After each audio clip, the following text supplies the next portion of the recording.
ஒரு ஊரில் ஒரு பெரிய பணக்காரர் வாழ்ந்து வந்தார். அவருக்கு தேவையான எல்லா வசதிகளும் இருந்தன. ஆனால் அவர் எப்போதும் கவலையுடனும் நிம்மதி இல்லாமலும் இருந்தார். ஒரு நாள் காட்டில் வசிக்கும் ஒரு முனிவரைப் பற்றி கேள்விப்பட்டு அவரை சந்திக்கச் சென்றார்.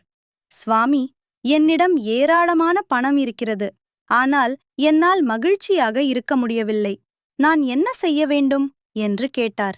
முனிவர் புன்னகைத்து, நாளை காலை இதே இடத்திற்கு வா, உனக்கான பதிலை தருகிறேன் என்றார்.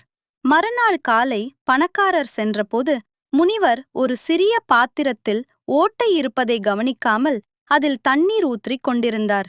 எவ்வளவு ஊற்றியும் தண்ணீர் நிரம்பவே இல்லை. பணக்காரர் ஆச்சரியப்பட்டு, சுவாமி, இந்த பாத்திரத்தில் ஓட்டை இருக்கிறது.